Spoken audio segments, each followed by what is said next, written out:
Ravana malala, misaotin'Andriamanitsika ny amin'ny fotoana omeny tompontsika ionana isan'andro toy izao, fampizara mofinaina mihainy tenin'Andriamanitra ihany koa. Pazoantsika kely eo fanompoana azy, ahafantarantsika sitrapony tompo izay tokony iainantsika koa, ka azontsika hery ary aizantsika mampitombo ny finoana. Ho aminareo ny fahasoavana sy ny fiadanana avy amin'ilay ankehitriny sy taloha, avy amin'ny fanafito izy eo anoloan'ny seza fiandrianana, ary avy amin'i Jesosy Kristy vavolombelona marina sy lamatoa maty ary lehibe amin'ny mpanjaka ny tany. Amen. Sabotsy fito septambra 2022 imanjinantsika ireo hevitra hoe miorina amin'ny finoana ny mpino, andeha riavana idera sy ankalazan'Andriamanitra izy. Andriamanitra ny hamindra fo aminay sy hitahanay, ampamiam-pitra ny tavanay aminay ny izy.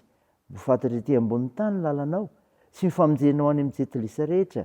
Hideranao ny fiherenan'Andriamanitra, eny hideranao ny fiherena rehetra. Hifaly sy omby ny fiherena samihafa satria mitsara marina ny fiherena ianao. Ny fiherena samihafa ambony tany dia entinao. Hideranao ny fiherenan'Andriamanitra, eny hideranao ny fiherena rehetra. Ny tany efa mahavokatra, mitahantsika Andriamanitra dia Andriamantsika. Mitahantsika Andriamanitra ary atahotra azy ny vazatany rehetra. Amen.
Andeha hivavaka isika. Andriamanitra o, Andriamanitra tsy mivomary Seigneur marak'izay ianao. Andriamanitra tsy toa, mankalaza sy midera mivoninahitra anao masina izay.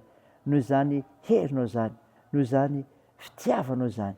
noho izany fahasoavanao izany. Tompo, mba tsy hariteny izay malohana izany fahamasinanao izany fa mpanota ko mandaliko enatrehanao miaiky mifahadisoanay mamindraha foanay ry mamelany erikay fa namasino midira manjaka ty anatinay amin'ny fianoana ny teninao ikanafisanay sy avaozanay amin'ny finoana ianao anaran'i Jesosy Kristy mpamonjy anay novanay izany vavaka izany ilay finoanay ilay fanantenanay. Amen. Ny ofinainao antsika amin'ity ny ry havana malala dia hitanao amin'ny bokin'ny Apokalipsy. Apokalipsy toko 7 ny 7 ka hatramin'ny 7:10. Mivaky toy izao aminaran'i Jesosy.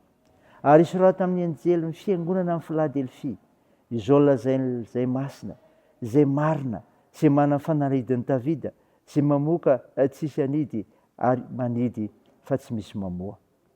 Fantatro ny asanao, indro efa nasiako varavarana mivoa eo anatrehanao, ka tsy misy naharindrina azy. Fa manana hery kely ihany ianao ka nitandrina ny teniko ary tsy mba nandany anarako. Indro alaiko ny sasany amin'ny sinagogan'ny Satana izay nilaza ny tenin'io Jiosy kanjo tsy izy fa mandainga. Indro ataoko tonga iankohaka eo alohan'ny tongotro aho ireo ka ho fantany fa izao efa ty anao satria efa nitandrina ny teniko amin'ny faharetana ianao. Izao kosa hiaranao ho voavonjy amin'ny andro fakapanahy izay efa hiahatra amin'izao tontolo izao ho fizan'ny toetra sy monina ambony tany.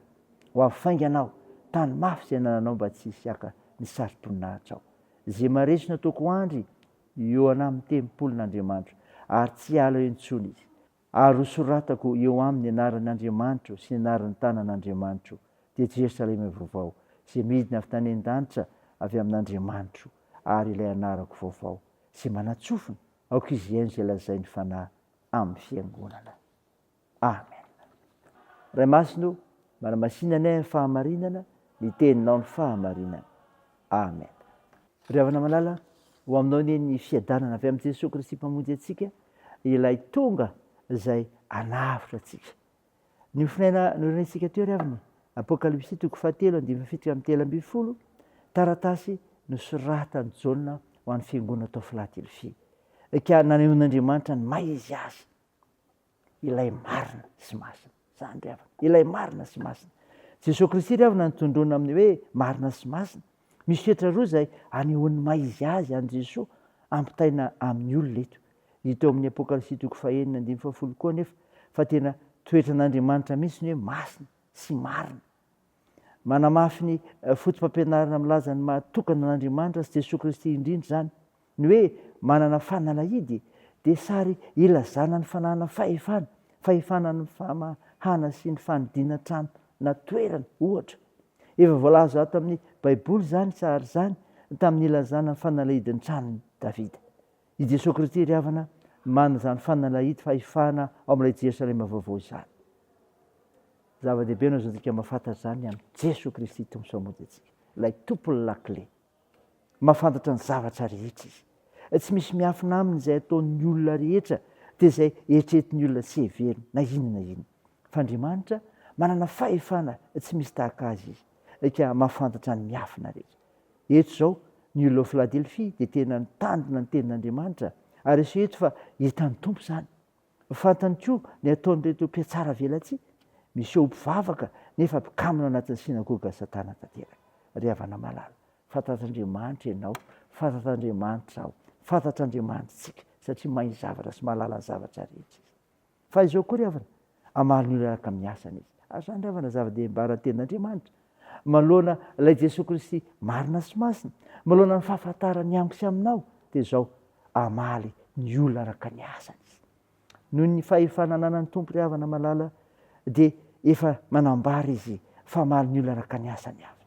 Heverina fa tena mampahery izay olona mitandrina ny teniny izany.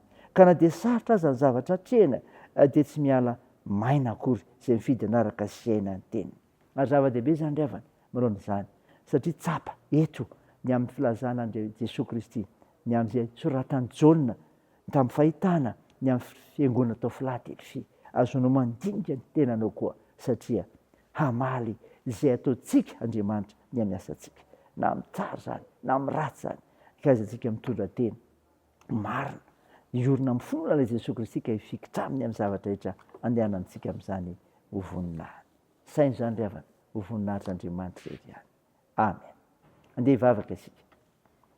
Tompo, misaotra noho ny mofinaina nomenao anay izay laza ny maha izy azy an'i Jesosy Kristy eo amin'ny fiangonana tao Filadelfia. Marina sy masina, mahafantatra ny zavatra rehetra ary hamary ny olona araka ny asa.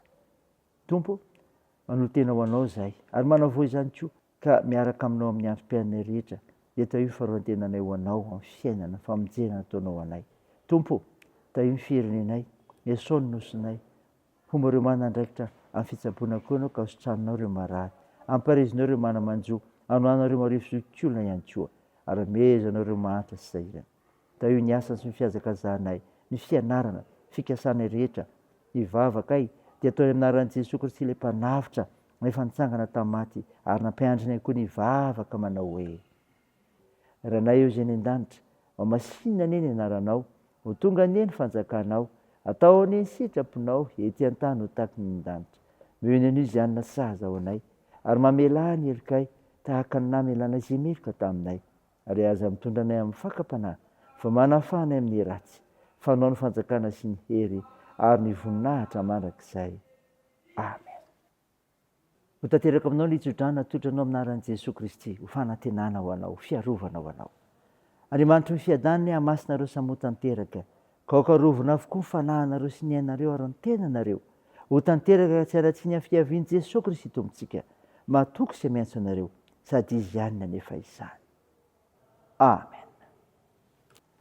Teo n'Andriamanitra irery ny voninahitra amin'ny anaran'ny Ray sy ny Zanaka ary ny Fanahy Masina. Amen.